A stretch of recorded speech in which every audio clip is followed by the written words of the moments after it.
Adopter des bonnes attitudes pour la réussite de nos élèves, ça se décide. Bonjour à vous et bienvenue à cette 4e unité de formation, attitude didactique des enseignants de votre premier module de formation, leadership et responsabilité. Dans cette unité de formation, nous questionnerons l'impact de nos attitudes en tant qu'enseignants de mathématiques sur la qualité des résultats de nos élèves. Quelles sont les bonnes attitudes à installer pour garantir la réussite de nos élèves? Quelles sont les attitudes à désinstaller? Tout d'abord, laissez-moi vous raconter une histoire. J'ai dit histoire. Non, c'est plutôt une expérience. Une expérience qui s'est déroulée dans un établissement d'enseignement secondaire au Cameroun. C'est peut-être votre établissement, celui de votre enfant, celui d'une connaissance, ce qui est sûr, un établissement comme celui dans lequel vous enseignez aujourd'hui. Mais le plus important, ce n'est pas l'établissement, c'est l'expérience qui s'y est déroulée. Des chercheurs en psychologie de l'Université de Yaoundé 1, dans le cadre de leurs recherches, ont fait passer une série de tests aux élèves d'un établissement de la ville de Yaoundé, bien sûr avec l'accord de l'administration du dit établissement. Ces tests qui ont été réalisés à la fin du premier trimestre portaient principalement sur le quotient intellectuel QI des élèves et l'impact de leur environnement sur leurs résultats scolaires. Après analyse des données obtenues à l'issue des tests, les chercheurs ont tenu à remettre les résultats de l'étude aux responsables et enseignants du dit établissement, car ils ont trouvé les résultats très étranges mais révélateurs. Voyons ensemble ce qui était étrange dans ces résultats. Ceux-ci ont montré que les élèves avec un grand QI étaient paradoxalement, à l'issue du premier trimestre, les plus faibles avec la majorité des moyennes médiocres de l'établissement.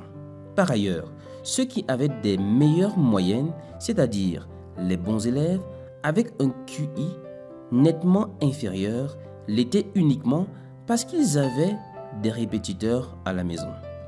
N'est-ce pas paradoxal? L'histoire ne s'arrête pas là. 3 mois plus tard, pendant la finalisation de leurs études, les chercheurs se sont rendus compte qu'une erreur s'était glissée dans les calculs des QI.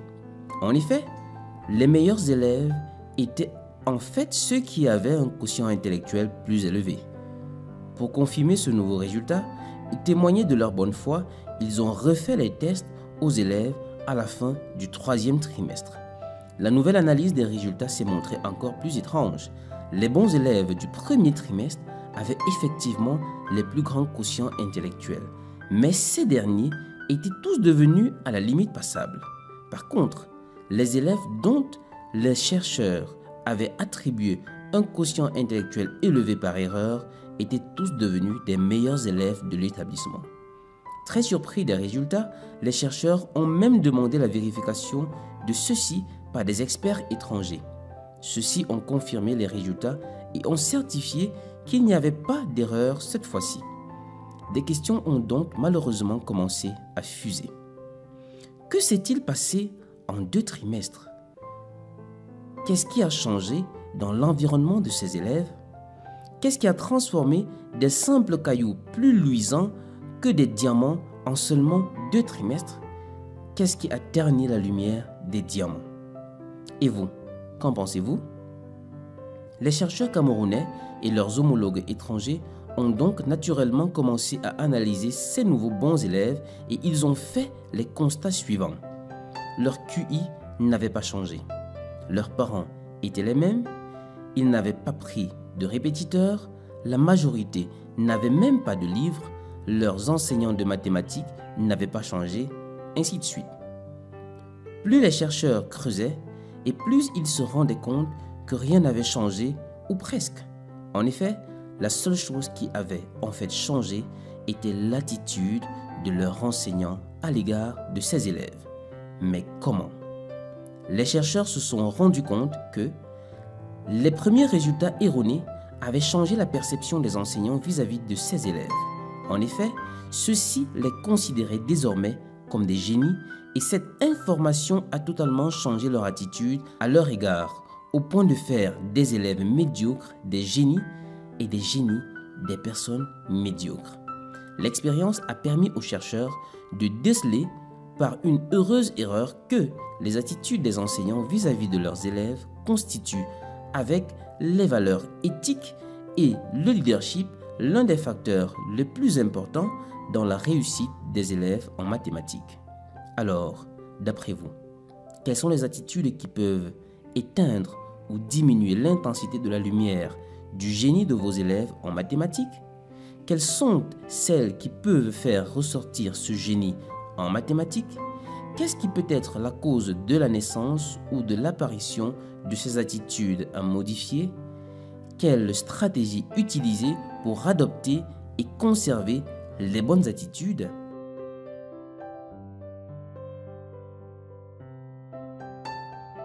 L'importance de votre attitude en salle de classe n'est plus à démontrer. Elle a un impact significatif sur l'intérêt de vos élèves vis-à-vis de l'apprentissage des mathématiques. Quelles sont ces attitudes à cultiver en nous et à conserver plus qu'un trésor pour la réussite de nos élèves en mathématiques? Nous parlerons de l'optimisme, de l'humilité, de l'inclusion, du travail ardu, de l'enthousiasme, de la gentillesse, de l'organisation, la justice et l'équité, le respect.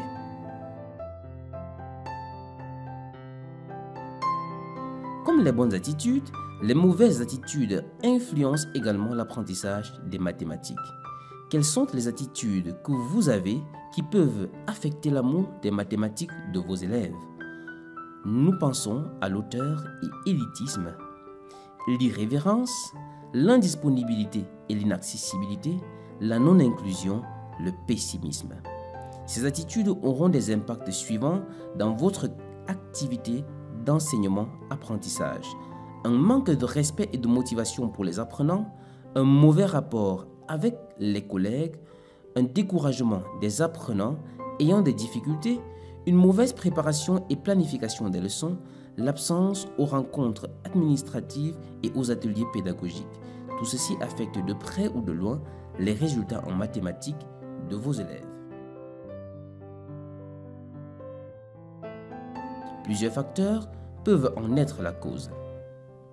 Le bas statut social de l'enseignant en général, la mauvaise condition de travail dans les écoles.